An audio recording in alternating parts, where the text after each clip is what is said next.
Hello, everybody! You're listening to The Survivor Brothers, the ultimate unofficial podcast from your friends at TV Guide.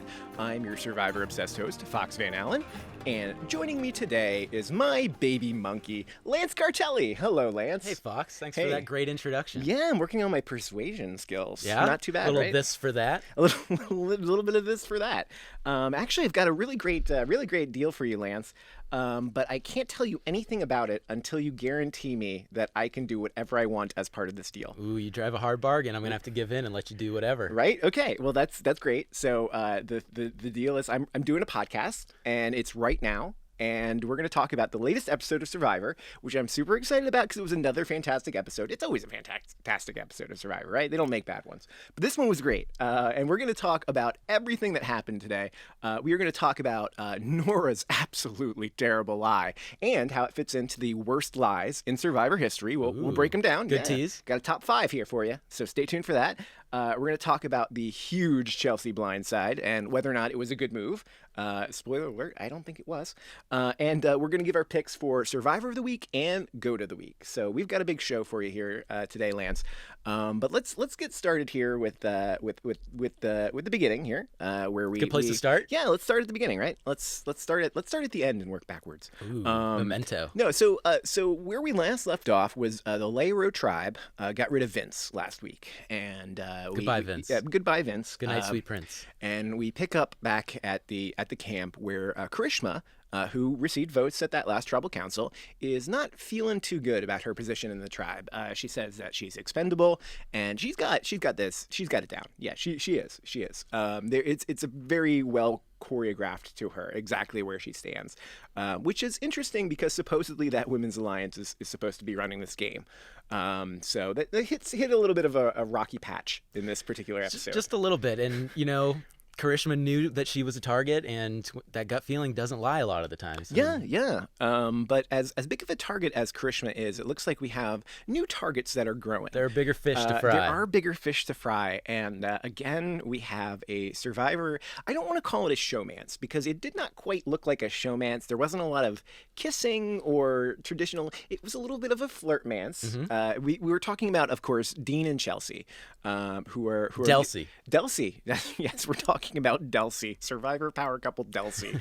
Aaron is very concerned about this quote-unquote power couple. I don't know what amount of power he thinks Dean has, but maybe Chelsea. Chelsea's got that idol. Well, Aaron thinks he's running the whole tribe, too, so he has a little... Yeah. He doesn't really know where he lies. He thinks he's a little stronger than he is in the game and stuff. Yeah, so that's kind of... Yeah, we get... in this opening, we get an Aaron and Missy moment. Apparently, they are working together very, very tightly. That was kind of foreshadowed. Now, that's a power couple. If you're trying to talk about a power couple. That is a legitimate power couple, yeah, because they are both... they're both very much like A-type personalities. Mm-hmm. They're out there. They've got a plan, and they're going to make sure you do that plan. And they don't like this. They don't like this Dean and Chelsea thing, and they want to get rid of Dean. And you know what? That makes a lot of sense here.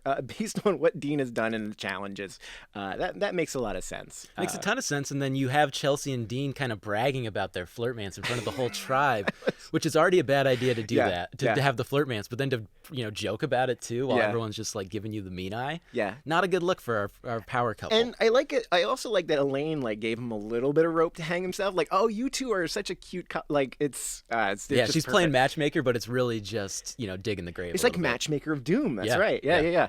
Absolutely love her, Elaine. Everything that she is doing. But she doesn't know anything, but she knows everything. She does not know that.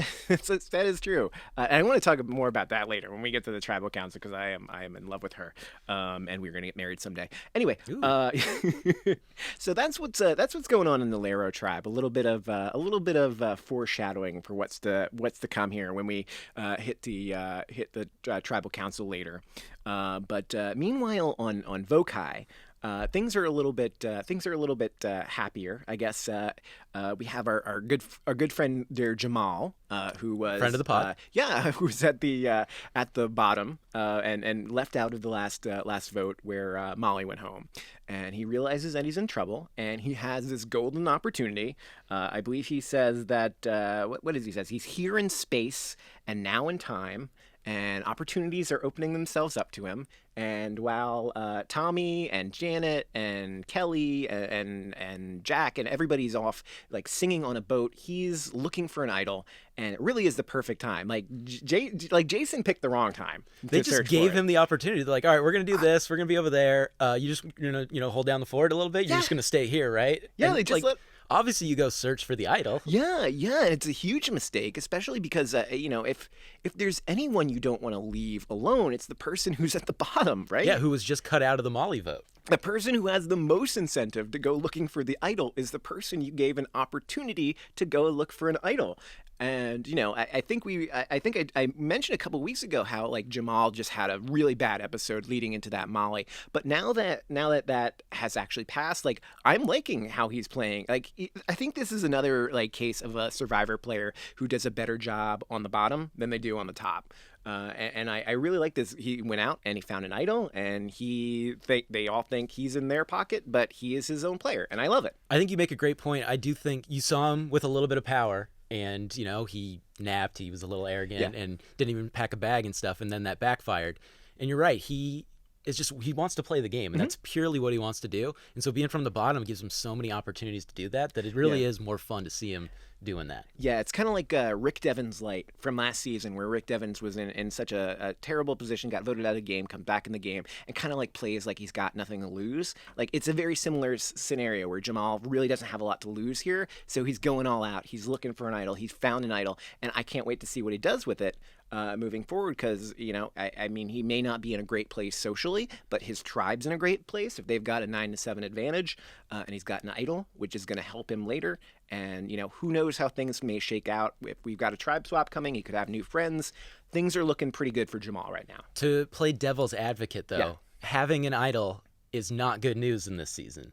So he might have just doomed himself. All right. So, to be fair, we're also due for an idol someone actually playing. I mean, at some point, an idol will get played and not. Ooh, hot take. just get flushed out of the game in someone's pocket. Nice souvenir, though. I feel like if you've got to have a souvenir, that's a good one to have. You could get a cool buff like this, or have an immunity item. A reminder of the most expensive mistake you've ever made. It's great. So Jamal finds an idol, but the big thing that happens here at the Vokai tribe camp is this decision about who's going to go to the island of the idols. So they, rather than pick a name out of a hat or whatever, they need to agree unanimously on who's going to go to the island of the idols. See, this is more fun than just a random, it is. Yes. Oh, this is who it is. Right, because we get a discussion. There's like tribe dynamics. We get to see like everybody's got to make a decision here, and we have confessionals by Jamal, Lauren, Jason, and Tommy, all explaining what a terrible idea it would be for them to volunteer to go to the island of the That's idols. one of the reasons I like this so much, is because it's like the most pure, honest moment you're going to get in Survivor. It's like, I don't want to do that. And you just get a montage of almost every single person be like, there's no way in hell I'm going to volunteer for that. Then... Yeah, well, I mean, Jamal's already got his idol, so he doesn't need to go to do this, right? Like Lauren, who gives fantastic confessionals this episode, she's like, me, Jason's listening to the mom side of his brain. Good to listen to your mom sometimes. Yeah, it's good. Yeah, there's his mom voice is pretty good. It is. I love it. And Tommy's trying to keep his threat level low. It's his game's having the smallest target on his back, and I really like what he's doing that. But they all say no. But one person's there. You know what? I'm going to do it. It's Noura. Noura is just like, yes. She's just the person who's like, hold on to your butts. This is happening. That's her like motto, her way of life, her mantra. Yeah. And we don't get the discussion. We just, as the moment she volunteers, all of a sudden she's on a boat. Yeah, that was quick. She's on her way. There was no argument from the rest of her tribe, I'm guessing. No one else wants to do it. And there's like that great moment where Kelly is like, I don't think we should leave it up to chance. Let's just go. And Nora's like, ooh, wow, I like that. Great job by Kelly too. It's this could be so bad. Yeah. And it wasn't, because the perfect person went. Yes, it could have turned out poorly for her, but it turned out much more poorly for Noura. Spoilers. So Noura goes to the island of the idols here and meets Boston Rob and Sandra, and of course we have that moment like, oh, I know who you are. It's Did she though? That's the one thing. I wasn't completely sure if she knew who they were. She wasn't. It's like 30-foot wooden structure is kind of good looking. Yeah. Who could that be? Is that someone I know? So Boston Rob and Sandra and her sit down over some watermelon. Sandra gets the smallest piece for some reason. Nora called her out. Nora did. But Nora pulling a Mickey from Big Brother and just loves watermelon. Well, who doesn't love? I mean, I'd eat just about anything. I mean, it was like day 8, and day 9 or 10. Around then. Watermelon would look like the greatest thing in the world, so more power to her. Yeah, I want some watermelon right now. Let's break and do that. I'm surprised you didn't bring any. I should have. Missed opportunity. Another missed opportunity. Oh, terrible. Okay, so today's lesson is all about persuasion.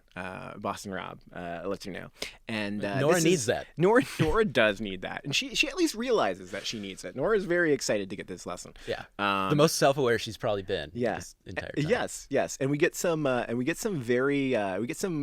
throwback scenes from Survivor history. Again, poor Eric Reichenbach just gets absolutely decimated by Survivor editors. There's like a quota that he has to be in like every season. It's like, remember this? Yes. In case you have been living under a rock for the last 10 years, poor Eric gave up individual immunity at Tribal Council. He got played very badly by the All Women's Alliance on Survivor Micronesia. Great season. We have seen that over and over again.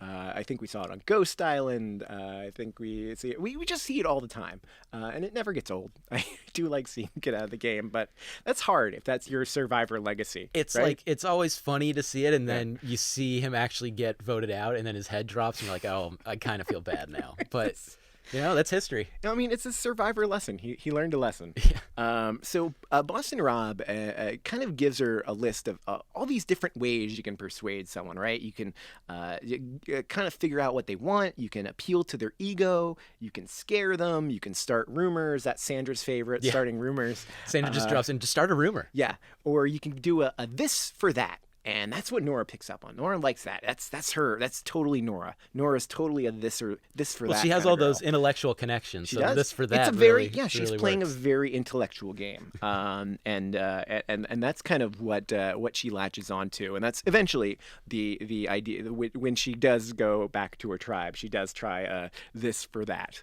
But when they make the offer to Noura, where it's okay, so you're gonna have to go and persuade. Here's the deal: I'm gonna tell you everything you need to know about the tribal the immunity challenge. You're gonna be blindfolded, okay? But you gotta be the caller. You gotta convince your tribe to make you the caller. And Boston Rob points out that Noura is probably the last person you would want to be the caller, which is I mean, it's first of all, she does have a very big mouth and a very loud voice, so that would come in handy. But aside from that, she is not good at communicating, and Boston Rob picks up on that immediately. She's loud enough, I guess, to yell and have birds fly away. Did you see that? No, I missed that. It's just good editing. Where she's just super loud. She's like, woo, and just like screaming. I heard all the random, woos. A lot of woos. Yes. If you're a How I Met Your Mother fan, she is a woo girl. She does like the woo. She likes the woo. My favorite, though, was like Boston Rob didn't even finish the offer. And she's like, I'm doing it. Yeah. Let's do it. I'm in. Yeah. And nothing else. And then you have Boston Rob and Sandra just be like, are you sure? Like, think about it. Chew your watermelon. Think about it and chew your watermelon.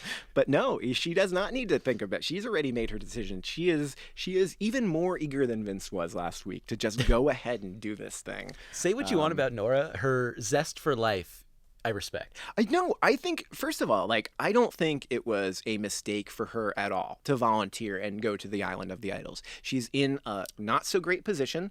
There is a possibility of reward, and that's not where this goes wrong. If they're willing to send her, go. If you're on the bottom, go. Yeah. Why not? You got nothing to lose. Right. Unfortunately, kind of goes a little bit awry once she starts trying to come up with a lie. Or even when she's just talking to Boston Rob and yes, Sandra. It does. Every part of it kind of goes awry. But the decision to go is not the problem. Everything that happens after that is the problem. So good first move, bad follow-up. Good process, bad execution. Bad execution, yeah. So let's talk about that execution here, because the next thing that we follow her back to the camp, and again, like I said, it's a this for that, and her lie is absolutely one of the worst lies in Survivor history. Not just Survivor history. I think the history of the world. Yeah, for sure. Yeah, and there are some really big lies going on in the world right now, but the biggest lie for sure is the one that Noura just told. No, so we're gonna talk about the biggest lies in Survivor history and where that lie fits in, and we're gonna do that all right after this. Okay, Lance, we are back, and as promised, we are going to talk about Noura's absolutely terrible, just a god-awful, just awful lie. No good, very bad lie. It is so terrible. Okay, so the lie that she tells is, all right, so I've got information about the immunity challenge, right? And this is what I got. I got something that the entire tribe can benefit from. And when I heard that, that's like, okay, this is starting to go well. Like, she's framing it as like, okay, I got an advantage, but it's an advantage for all of us. It's not a personal advantage, and like that, it's going great. But then she explains, well, here's the twist, though. Here's the twist. You've all got to agree to let me choose what role I want before I can explain to you what the immunity challenge is. And there is a lot of confusion about this because none of this makes sense. The people's faces in the tribe, they had no idea what was going on. This is where Boston Rob's saying she can't coherently communicate with anybody. Really rears its ugly head. That is exactly right. And it was right. I had to watch this a couple times to even try to like catch on to the like morsel of idea that she was going with. It was that tough to like follow. Yeah. Tommy's confused about this. He just doesn't understand. Dan's eyes are cartoonishly doing circles in his head. No one's by Kelly. I love Kelly's reaction to this. We were talking a little bit about that earlier, but Kelly is so glad that Nora's lie is just going so poorly that her lie is just like, no one's even thinking about her lie. Like, how does that not even register with Noura that you just heard this whole thing from Kelly a couple days ago, and this is exactly opposite of what it was? And then, but Kelly's reaction's amazing. She's like laughing. She's like, "Oh my God, this is the perfect person I got out of it. Thank the Lord." Yeah. And you know, good for Noura, because at least she's sticking with her lie. You know, she's not backtracking. She just keeps digging that hole deeper. Well, she thinks it's a good lie. That's the thing. She's believing the lie. Yeah. And just to confirm, you've already chosen me. Just to confirm, I am yes. No take backies. Yes. No take backs. Yeah. And no, it's done. You can't change it. You cannot change it. But here's the thing, like, if that is true, Jeff would check you at like the immunity challenge. Like, if like this is the correct situation and Noura is not in that position, Jeff would just stop it right away. So like already, like this lie is going to come out immediately if this does not work. I do wish we got maybe like a scene on the boat back where she's like, you know, counting the numbers. Like, if I do this, oh yeah, that'll totally work. Like, where she came up with the idea. There's a couple math equations floating around. Carry her the head. one. Yeah. Pythagorean theorem, trying to figure it all out. Can't quite figure. It's just like, did she have like 12 seconds to come up with this? I don't think so. Yeah. So compounding the lie, I mean, not just the fact that this is a terrible lie, but it's even more entertaining in the fact that Noura legitimately is the worst possible caller on planet Earth. I'm so grateful that they showed us those scenes where Nora's practicing with Dan and the rest of the tribe. The practicing was, you know, like a chef's kiss kind of thing. Like, you talk about the editing and everything. Walk like, to my voice, Lance. Walk to my voice. Take 10 steps. 1, 2, 3, 4, 5, 6, 7, 8, 9, 10. No, I like the walk to my voice. Dan corrects her that nope, you're going to be behind us. I can't walk to your voice. So walk forward. She's like, okay, walk forward towards my voice. Oh, that's right. You can't do that. I'll get behind you. Can't do that. Yeah. But then walk towards my voice. Yeah. She is so. And then another great Kelly reaction. She's just laughing in the corner. How can you do anything but laugh? And poor Dan like runs into like barefoot, like stubs a toe on a tree. And that did not look. It could have been worse. He's like crawling around on debris. It would have been really funny if they had like the 4 people going at the same time, and then someone's just like walking on the beach, like straight into the ocean or something. Yeah. Well, Tawny's just standing around doing nothing. I mean, she can only give one command at a time because she's got to count it down. 4, 5, 6. Did you take step number 6 yet? That's why I said 6. I'm gonna forget what number I said if I don't count it down. Again, we get another really fun confessional from Lauren here. Lauren's great. Yeah, she is fantastic. And she says a blind man can see that Noura does not belong in this perch, which is good because they're all going to be blind heading into this tribal council. It's absolutely terrible, and I love how this it's someone on Reddit, I think, it's a tragedy in 3 parts. It starts with the lie, and then once we get to the immunity challenge. Where they need to sit one person out because it's a 9 to 8, so they got to sit someone out. It's like the perfect story, you know. And then Lauren, without even like any discussion, Lauren just says, "Well, we're sitting out Noura." Like everyone's like, "Yep." Just being so unemotional about cutting her out was just like it was the cherry on top of everything. Like you get this 10-minute sequence of her just ruining everything. You're like, oh my god, I got to see this in action. And they're like, nope, we're cutting her out. Just a no. Just callously like, you're out. Oh, are you sure about this? It's not a discussion. It's not like a vote. It's just a no. It's just no. You're done. And then even better, she loses her vote too. She does, which is probably the least of her worries at this point with this lie going so badly. So I got to really give a lot of credit to the Vokai tribe though, because they get exactly what they need. They know what the challenge is. They can strategize for it, and they cut out their worst player who was going to sabotage them. So like.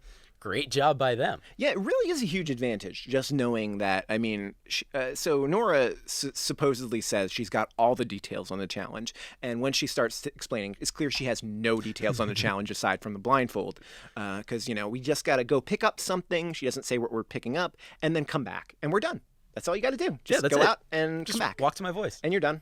Take, 27 steps. A little bit more complicated than that. It usually is. But yeah, not that Noura needs to worry about it because she is not getting within 100 feet of that challenge. I really do wish we could get everybody wants the Zack Snyder director's cut. Mm-hmm. I wish we get the director's cut or just let Noura do it just so we could see it. Yeah. Because even if they get through the first part, when she has to direct that puzzle would have gone so badly. Oh my god. You get Jason, not to fast forward too much, but you get Jason's calm voice and you wouldn't got Noura just off the walls yelling and stuff. That would have been great. Yeah, it would have been absolutely fantastic. Jason turns out to be really great in that role. Something that Noura would not have been. But Jason is... Other than that first episode, he's been one of the MVPs. Yeah, Jason's season. really. I'm really his confessionals are great, and he really shined in this immunity challenge. But before we talk about the immunity challenge, we were teasing it before the break, and the worst lies in Survivor history. Okay, so I want to talk for a moment about the worst lies. So Noura's lie was absolutely terrible, but she is for sure not the first person to have an absolutely terrible lie on Survivor. Okay, so before we get started, I just want to put down a ground rule, Lance. For a lie to be the worst lie in Survivor history, I think it needs to have 2 elements. It's kind of got to blow up in your face a little bit, and it's got to be a lie that's so bad that other people don't believe it, right? So, Johnny Fairplay's lie about his dead grandma, that doesn't count because their tribe believed her. Yeah, I mean, it was I think Sandra was seeing through it a little bit, but everyone else kind of bought it, right? So that lie was a good lie, right? So that one doesn't count. A bad lie would be like Noura's lie, where it's just a bad idea and it blows up in her face and no one likes it. Okay, but here are the lies that I have chosen here, picking out the top 5. And I'll read them off, go over them a little bit, and then you help me rank them. Okay, Lance? Okay. All right. So the first worst lie goes back to Survivor Worlds Apart, and it's So Kim, episode 1. Where her and Joaquin are chosen to go and make a decision for the tribe between a deceive box and an honest box, where the deceive box is you get a little bit of rice or a little bit of beans for the tribe, but you also get included the immunity idol, or you can be honest and you get a large bag, but you don't get a clue, right? So So Kim and Joaquin make the decision that they're going to lie and say they chose the neutral box. There was a third box there. It was a neutral box. It's kind of in the middle. And that's the lie that they tell the tribe. And that lie does not work out very well, because why would there be a neutral box on Survivor? That does not make any sense. It's not even a good name. And then, to be fair, Joaquin was just trying to hit on So Kim, so his head really wasn't in the game or anything. Yeah. But obviously, just a terrible lie. Yeah, that was not a good lie. Okay, so lie number 2, the second lie here in the worst lies of Survivor history, goes back to Survivor South Pacific, and this would be Ozzy's lie.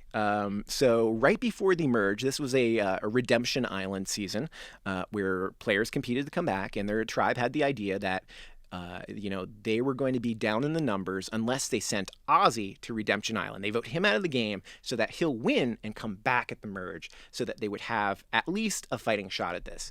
And they come up with this plan. Ozzy comes up with this idea where they're gonna vote me out like as a tribe, like we're all gonna agree on it. But it was really Cochran. It was really that Cochran guy who played an idol, and some of the rest of you were in on it too. And he like gives this like big speech in front of the other tribe, and absolutely no one believes it. And his rationale, why does he want to get back in the game?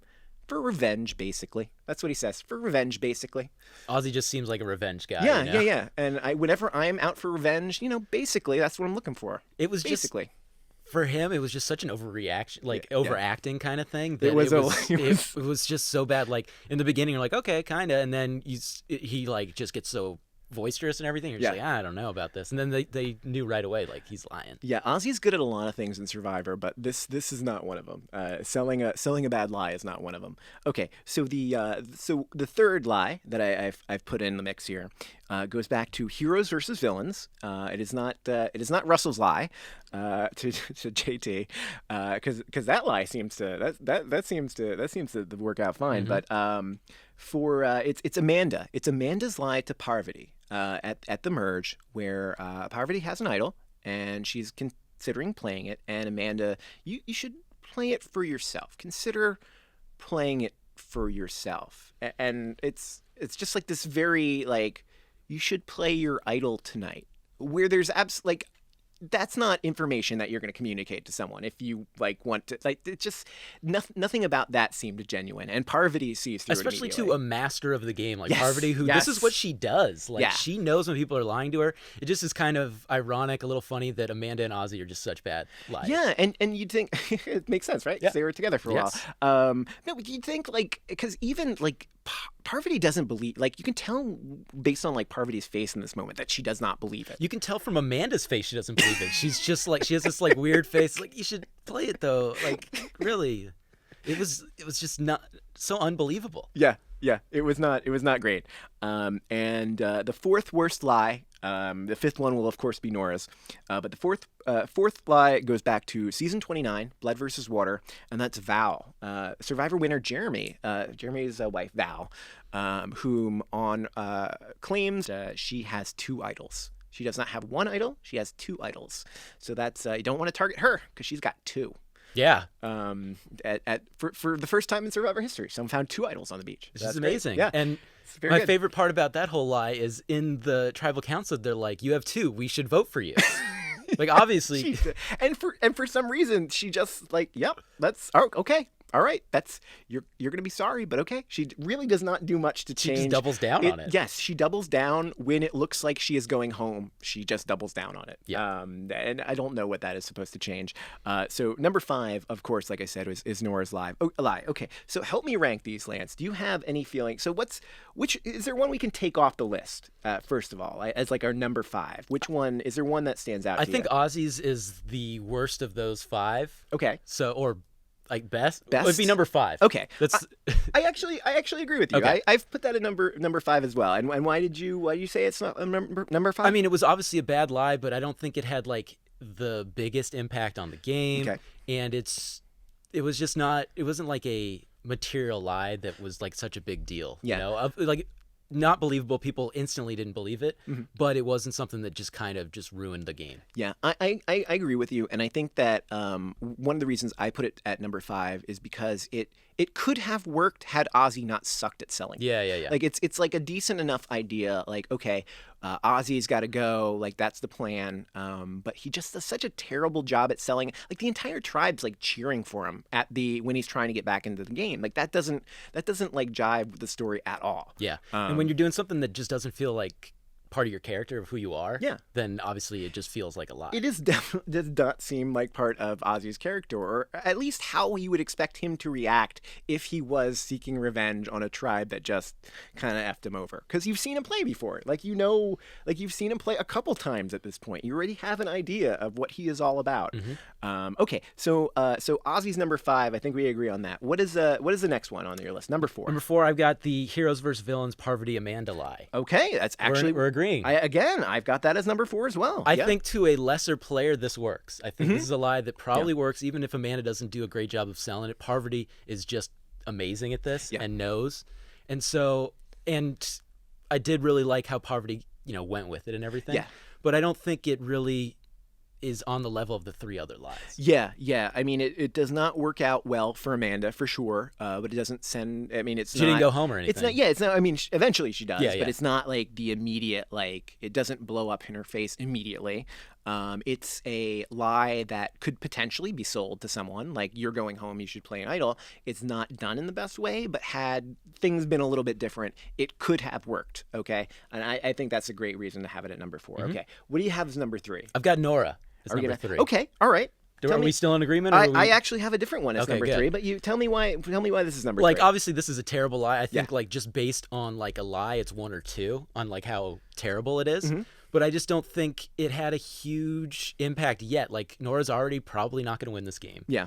So what was really the big impact? She just loses her vote and she's sitting out. So I just think the impact on the game wasn't as high. I think if you're taking it as just a pure lie, it's probably in the top 2. Yeah. But because of the impact on the game so far, I just don't. And like Noura just isn't a huge factor right now. Yeah. That I would put it at 3. Yeah, I put So Kim's neutral box at 3. And that was my number 2. Yeah. So the reason why I put it at number 3 is that it was not it wasn't a super high risk move. Like it wasn't like she's going home unless she says this right now. It's a terrible lie. The fact that no one's going to expect a neutral box, but that alone shouldn't necessarily like take her out of the game. It does. She does go out of the game at the first tribal, but it could have gone a lot worse for her. You could have potentially put some of the blame on Joaquim. He was the one who wanted to go for the deceive anyway. Yeah. So there were plenty of opportunities there for turning it around. But that's who I have as number 3. It's just neutral is just such a dumb thing to put it on. It really like, is dumb. If you're gonna lie, come up with something better than neutral. Yeah. And first day, you can kind of. Like for some people, you can maybe walk it back a little bit, but it's such a bad look at the beginning. Yeah. The reason, one of the main reasons why this is 3 to me and 2 is Nora's lie is because Nora's lie is much more easily checked. That one can be checked immediately. This other one is like, okay, it's probably 99% sure she's lying. Nora's lie, you can be 100% sure she's lying. Yeah. You'll have verification at tribal or at the immunity challenge if you really need it. So I guess we've both settled on our number 1. Our number 1 worst one is congratulations, Val, for being the worst liar in Survivor history. You win 2 idols. She wishes she won 2 idols. That would have been really good. That one is just like you said. First of all, it is unbelievable that she would have the 2 idols, despite the fact that John Rocker actually does believe her for some reason. Yeah. Good for Rocker. I mean, I don't really. Good for Rocker. I take that back. So but edit that part out. Yeah. But Rocker sees the clue too. Yeah. And then Rocker, he knows that there's an idol at camp. He goes looking for it, even though she says it. But he works with her based on this plan that she's got 2 idols. Like that's like all right. And then when he's like casting because they do eventually go to tribal, it winds up as a tie. She doesn't play her idol, of course, because she doesn't have one. And John Rocker's upset because now I'm gonna look terrible because you lied. And he does. It's kind of funny to view that with the Parvati Amanda one because it's both people having 2 idols, maybe not having 2 idols, but it's like someone telling you to play it and someone also telling you to play it and who to believe and stuff. It's just kind of funny to see how those 2 are very similar. Parvati actually did have 2 idols. Exactly. Yeah. That's the biggest difference there. Yeah. That was the biggest difference. It's a lot easier to play the game if you have the 2 rather than pretending you have 2. Yeah, Parvati didn't find them on day 1 or anything either. No. So that's so congratulations, Noura. You just escaped with the skin of your teeth from having the worst lie in Survivor history. Okay, so let's now that we've got our worst lies sorted out, it is time to get into this immunity challenge. And it's a fantastic immunity challenge. It is a Survivor classic. I love the blindfolds because inevitably someone's going to get hit in the groin, and someone does get hit in the groin. Sorry, Tommy. And what more can you want in a Survivor challenge than someone getting hit in the groin, right? You just knew Probst was like, yes. Yes, I can say it. Booyah. Tommy takes one in the groin. It's like a nice little break there. It's good addition, Jeff. Like it. I love, he's obviously done this for a while and he's amazing at it. He knows the dramatic pause, the pregnant pause. It's a very big thing if you're a broadcaster, Yeah. So like we were saying before we got into the break, Lauren immediately shuts down Noura as a caller idea, and they chose Jason instead. And this is a fantastic move because he is so fantastic in this challenge. Elizabeth is the caller for Lairo. She is in a little bit over her head. To be fair, she does not have time to practice like the Vokai tribe does.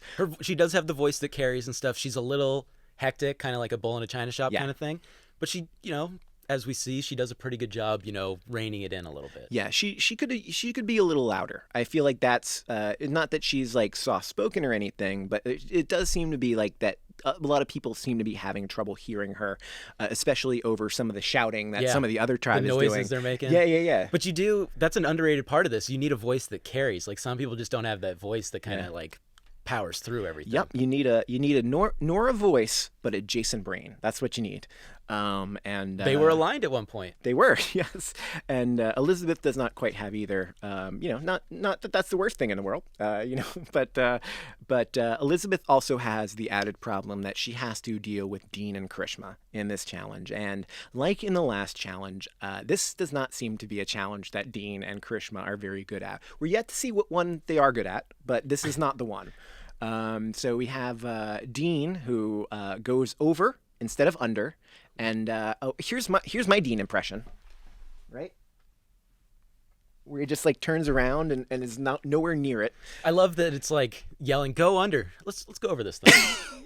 He's not great at listening. And then the Karishma just, like the air, like when the air goes through those things and the arms are flailing everywhere, not good. Yeah. And there's a point where like Missy is just like yanking on like her cord, like come on, like I'm through this thing. Why aren't you?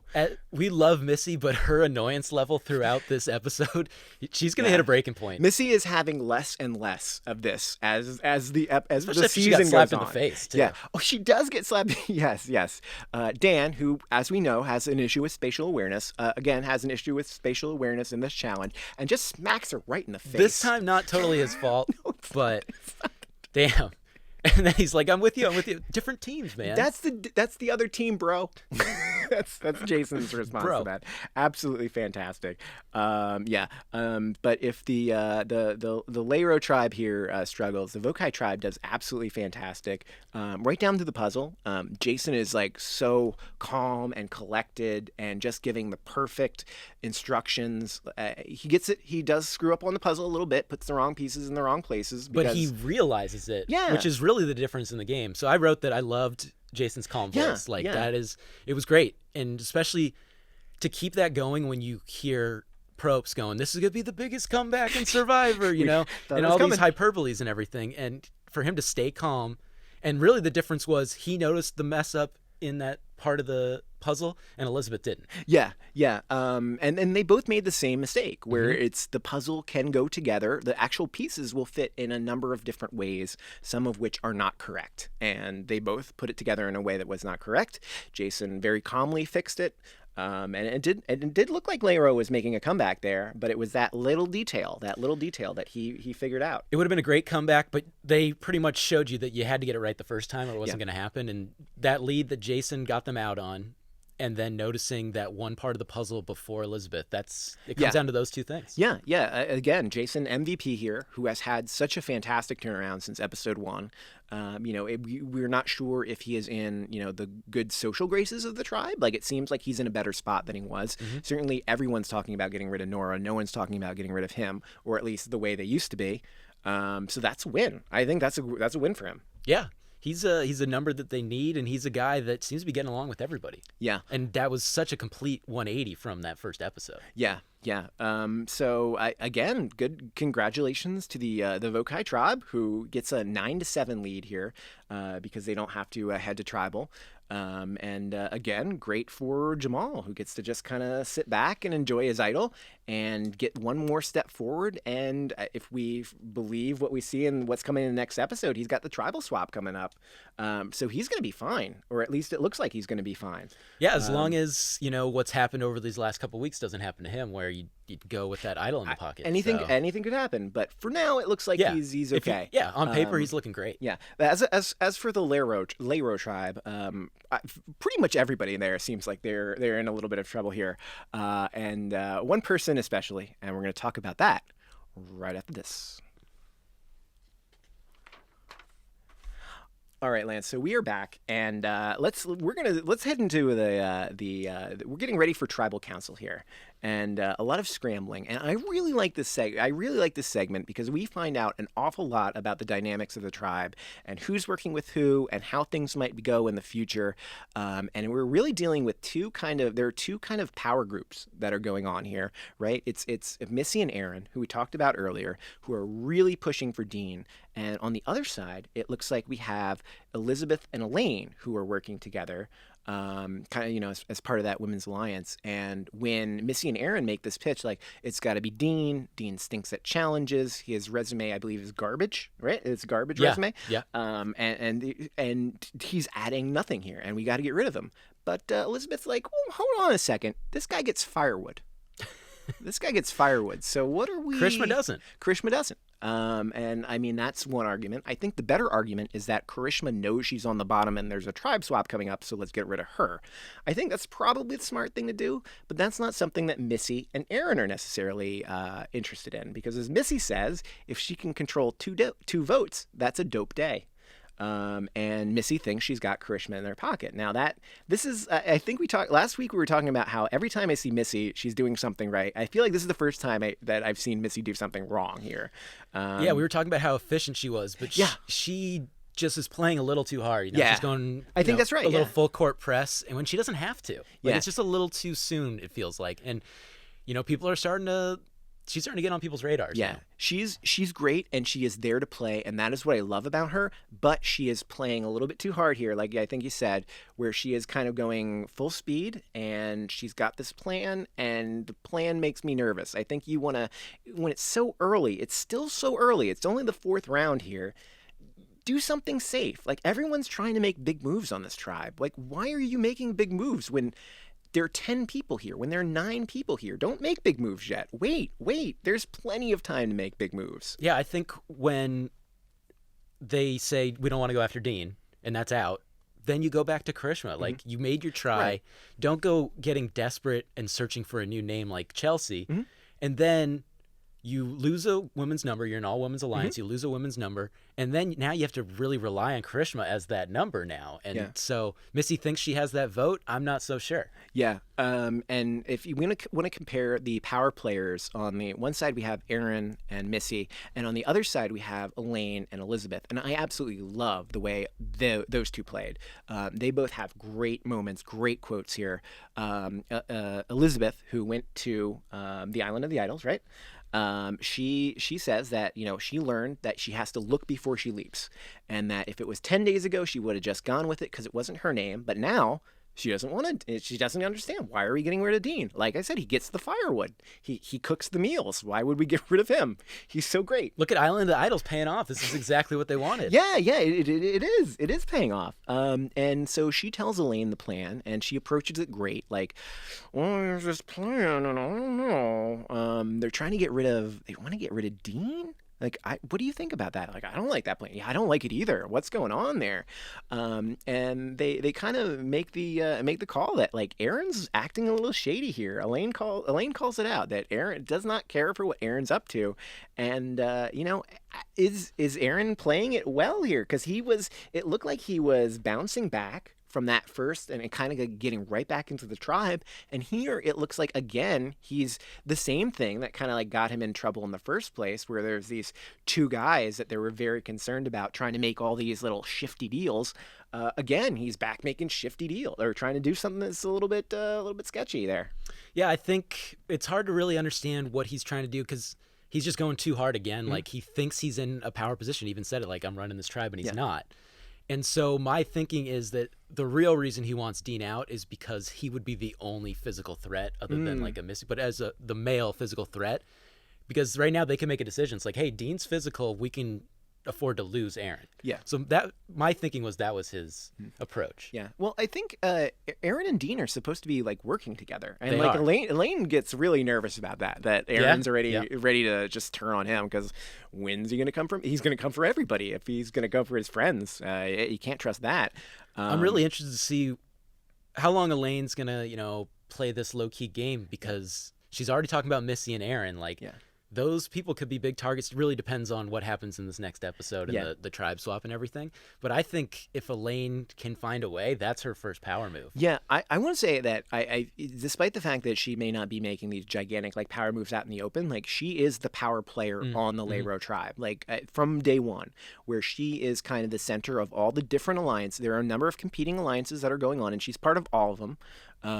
She's working with Tom, who's a person that doesn't seem like anyone else is like doing a lot of stuff with. She is. And Tom looks like one of those guys that you just trust no matter what. He just, I don't know what it is. We haven't got a lot of screen time with him. But maybe it's like his dad figure thing, but he just feels like a guy. It's like if he says he's going to vote with me, he's going to vote with me. I only saw 2 Tom moments in the last episode. It was one where he looked weirdly concerned at the immunity challenge before it even started, and where he had a little flower in his that was cute in his behind his ear. Yeah, it was cute. It was cute. Tom's being part of the kumbaya that Aaron does not care for. Elaine has a really great quote here. If they don't have me and Elizabeth, they can't pull it off. And I think that's it's great that she is very much aware of where she is in the game. And even if she does a great job at Tribal of selling, I don't know what's going on, the game's moving so fast, no one, it's this thing. She can only play dumb for so long. Sandra buys it, though. Yeah. Sandra buys that Elaine does not know what's going on. Yeah. And I think that's the biggest feather in Elaine's cap right here, is that she's playing so well that even Sandra doesn't think that she's a power player in this tribe. And that's exactly where you want to be. Absolutely. Maybe on the 9 side of the numbers rather than the 7 side. That's the only thing that she kind of has working against her. But I mean, she's just got such a great personality that people seem to love, and she does seem like, I think I could work with her. She just has that vibe to her where if the rest of her tribe is in trouble, I think she could be fine. Yeah, her strengths are really getting along with people and her awareness of the game and just understanding the game, and that's going to what seems like what will propel her pretty late in this. I do wonder, because in the first episode, people are like, if we go up against her, we're going to lose in the end, kind of thing. Yeah. When does that come back? When does that bubble up again? I think that's something you really need to start worrying about, but only towards the end of the game. It's certainly like a post-merge thing I think you want to worry about. It's different because she's not going to win because she's good at challenges. Mm-hmm. She's going to win because people like her and like her story. So she's not someone I'm worried that's going to win immunity at Final 5 or Final 6 or Final 7 or Final 8, where it's you kind of just pick your opportunity there. As long as she doesn't have the right group of people working for her, she does not seem like the type of person. But maybe that's a mistake, right? Maybe because she is such a great social player that you want to get rid of her sooner. She could be, kind of like the Christian of this season, where everyone loves her. If she gets to the end, she probably wins, but she's just not dominant enough in those challenges that it gets you to the end and wins the game. Yeah, if you're working against her, I think you want to get rid of her very quickly. But if you're working for her, with her, I mean, she seems like a really great person to work with. I would want to work with her. Yeah, she's another person that you just feel like you can trust her. Yeah, and not everybody can, which is great. Yeah. That's Survivor for you, right? Yep. So Elaine shoots down this idea, and if they can't agree on Dean and they can't agree on Karishma, by the way, both of those are great choices. Either one of them can go here. There's no reason to keep Dean. There's no reason to keep Karishma. They're great reasons to get rid of both of them, but they can't agree. So they come up with a plan Z.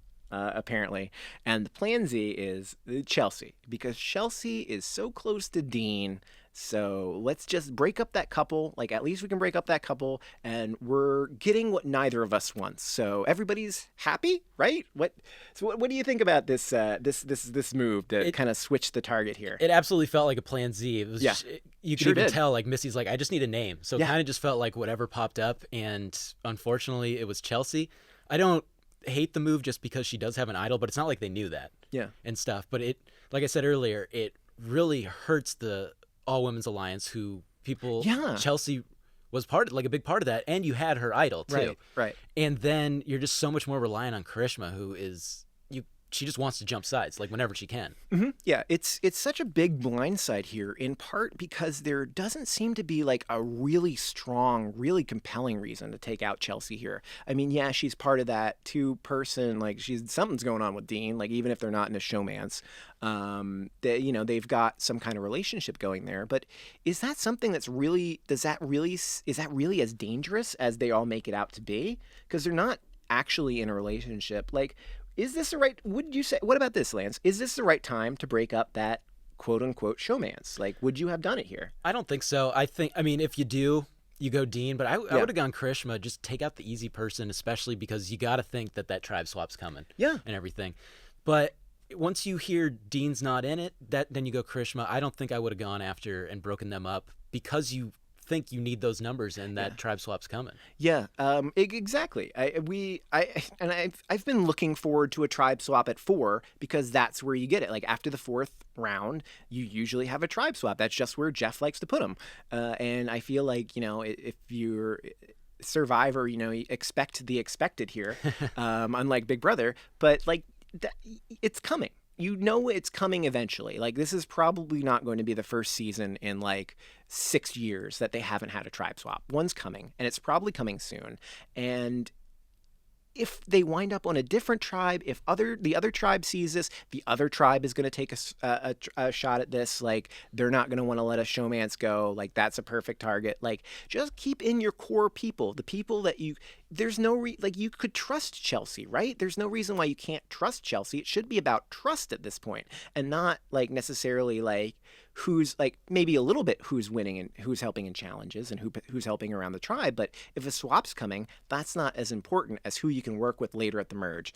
And that's the reason why I just hate this Chelsea move to get rid of her. Keep those bigger targets in. That's all you got to do. And they don't have any idea. Like you said, they have no idea about the idol. If they did know it was an idol, like it does look like a much better move because there's a reason to get rid of her. They don't know that reason, but there is a reason to get rid of her. But I'll say like in the future, like if they do go into this, the merge and they're close in numbers, but could just use that one moment with an immunity idol could change everything, and they don't have it because they got rid of her for no reason. Yeah, and now if that idol is, back in the wild, what if during this tribe swap it goes to the other side and you just flush that one out and it's gone, and now you're on the bottom of that. Or maybe it goes to Karishma. Now you can't get her at all, right? So Karishma is a great target here.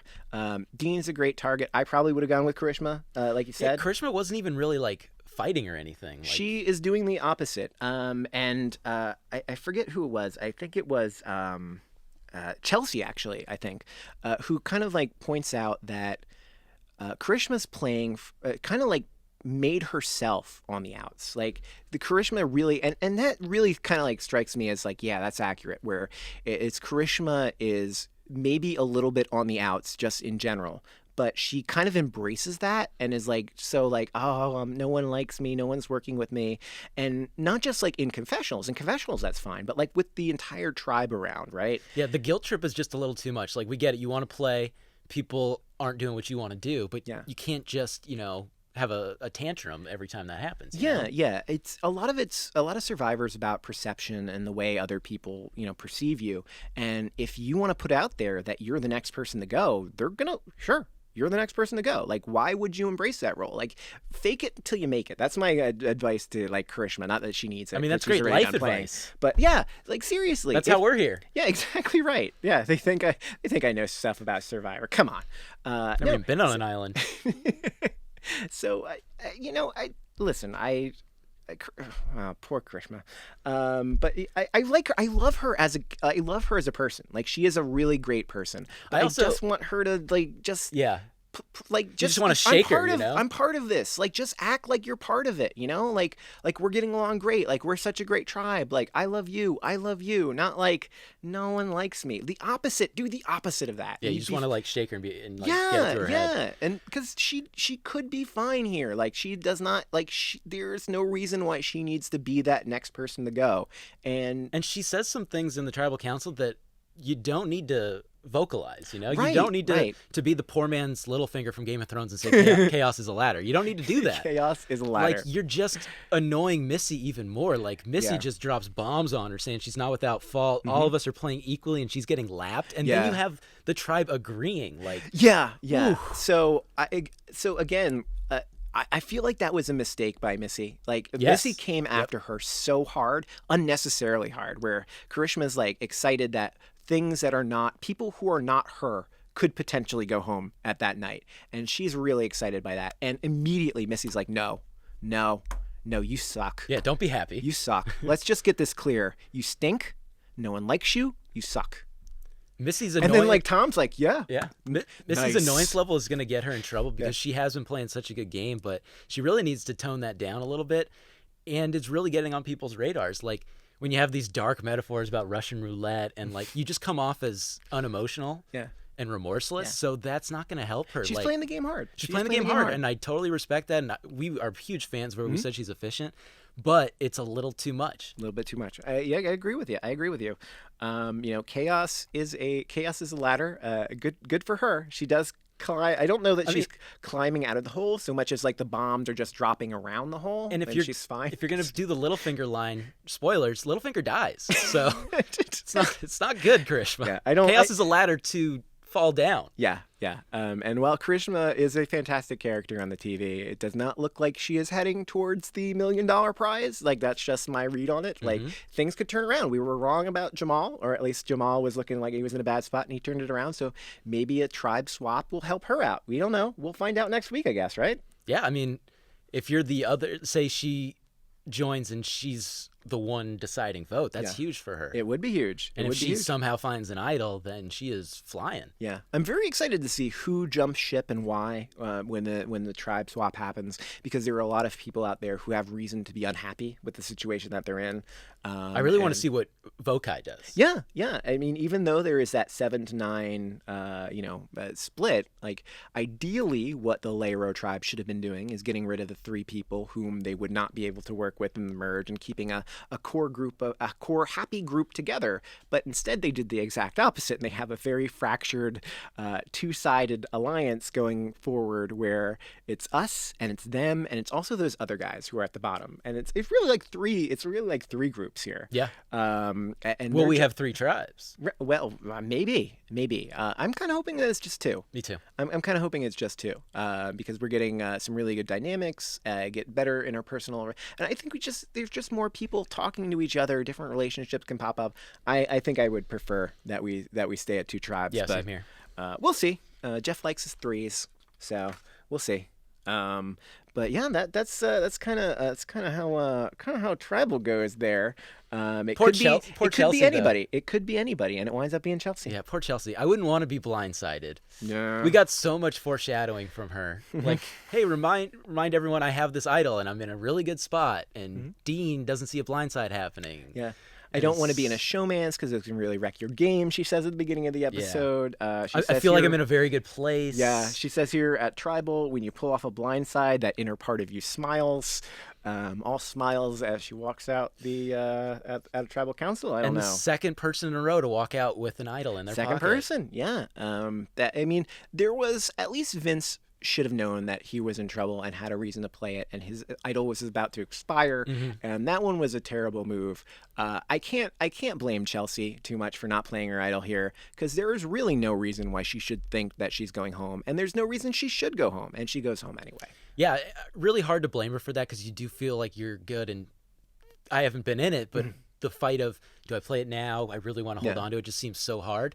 But I do think, like, we even saw it with Sandra and Boston Rob. Like, it could be anyone. It could be. And I think when it's like that, you got to play safe there. Yeah. So, like you said, it's hard to blame her for that. But when it's that wide open, maybe you just do it. Yeah, I feel like I feel you. I think it's a little tricky, because then you're like exposing the fact that you had one. How did you get it? What's going on? Did you get that at Island of the Idols? Did you lie to us? There are a lot of questions there in case it goes badly, and then you've used it and it's gone, and all fair. You're a much bigger target now because you are vulnerable and you were good enough and you lied, and there are all sorts of reasons I think not to play it. I mean, had she played it, that would have been a fantastic move. Like, it would have just been like she had ESPN SP or something. Yeah, that would have been crazy. It would have been like one of the best like idol plays in Survivor history if somehow she figured it out. All right, probes. There's nothing to figure out. There's nothing to figure out. Yeah.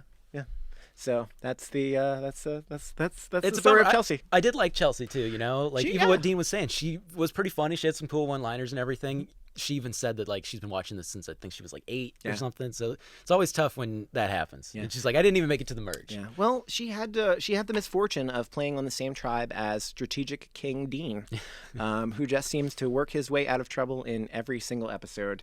I sent you over there on Reddit this past week. There was a Survivor sighting on a non-Survivor Reddit. Someone on the sneakers subreddit noticed that Dean showed up to Survivor with a very expensive pair of Air Jordans. Oh my god! And I'm not sure why he wants to flex that. You're a sports guy, Lance. How many situations on Survivor would you say it would be appropriate to wear Air Jordans? I would say unless he just has like some kind of foot disease or like the smell is so overwhelming that you need to wear shoes. Yeah. I can't think of anything else. Yeah. I have a pair of I have a pair of Jordans myself, and the first thing I'm thinking of is blisters. It's going to be a lot of blisters on that beach. It's sweaty in there. Yeah, just wet feet in soggy sand-filled Plus, sneakers. you're going to be in the ocean, and having soggy shoes is just the worst. Yeah. Well, next time leave your Jordans at home. Yeah. All right. So I think that wraps us up for the episode, and we've got to talk last thing on the agenda here are our Survivor of the Week and our Goat of the Week, and we've got a lot of great opportunity, a lot of great candidates out there, Lance. So why don't you want to lead us off here? Yeah, I've got two. Okay. Let me narrow it down to one. I'm going to go with the Vokai tribe as a whole. Okay. I think maybe, and they're your winners. My Survivor of the Week. Okay. All right. I've got them because the decision to sit Noura after that debacle was just the smartest thing. It saved them from having to vote out another person. They have the advantage in numbers. So it was just a great play, and it was a really fun scene to watch. Like, are you sure? Yeah. All right. Yeah. I'm with you on that. And I was considering for a moment doing it, giving my Survivor of the Week to Lauren, because I love her move there where she's just like, nope, Nora's sitting out. Like, she kind of it's not a discussion. And like, I feel like I've been in situations like that before where someone comes up with a bad idea and everyone knows it's a bad idea, but do you want to say it to someone? Oh, that's a dumb idea. But like, Lauren just goes for it. She's just like, nope. We're good. I do think that we've said this a couple times now, but Missy's efficiency is amazing. I think Lauren's taken that crown from her because Lauren doesn't get the amount of face time that you would expect, but every time she's on the screen, it's either a funny line or like a good move. Yeah. No, I like that, but I'm gonna give my Survivor of the Week. I'm gonna give it to Jason because That's 2 weeks in a row for you, right? I absolutely loved his. In that challenge, he was just the MVP for sure. He may be one of the best callers in Survivor history, if not the best caller in Survivor history. And he just had such a great turnaround. That's only because Noura hasn't done it yet. So. Yes, that's right. Had Noura gotten the opportunity and figured out that whole behind you, in front of you thing, it could have been her. But instead, Jason steals the crown. I really like it here. Yeah. So.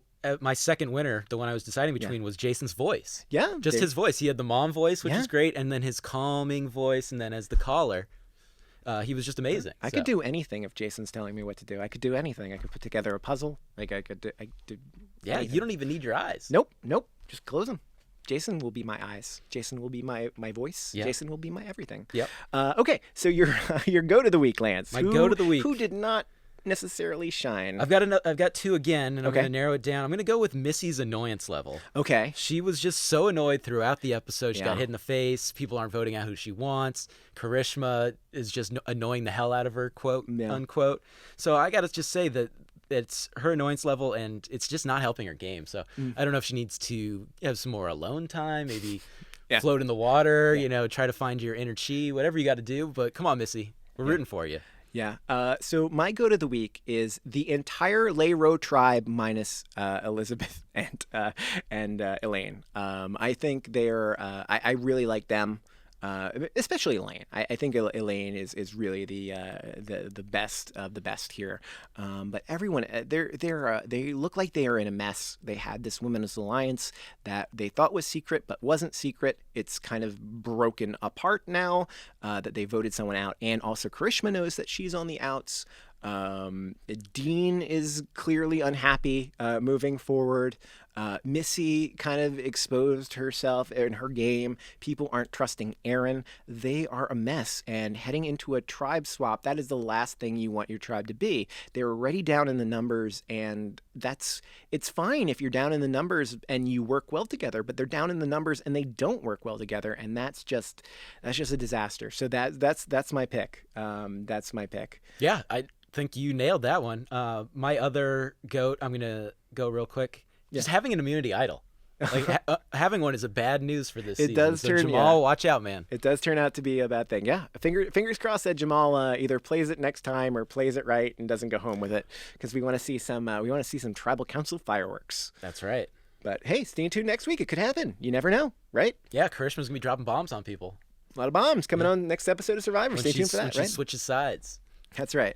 Okay, well, I think that just about wraps us up here, Lance. But before we go, I want to remind everybody that the Survivor Brothers podcast is available on all your favorite podcasting apps, whether that's Apple Podcasts, Google Play, Spotify, iHeartRadio, Stitcher, TuneIn, all those great places you can find us. You can also find us on YouTube if you do a little look for us on there at the TV Guide news page. Please say hi to us on there. And stay tuned for some more great podcasts coming from your friends at TV Guide down the stretch. We've got some really exciting stuff coming, and we can't wait to share that information with you. That's right. So stay tuned for that, right? But yeah, so for now, from far, far, far outside the Survivor Island? Sure. Yeah, okay. It's been the Survivor Brothers, and we'll see you back here next week, everybody. Bye-bye. Bye.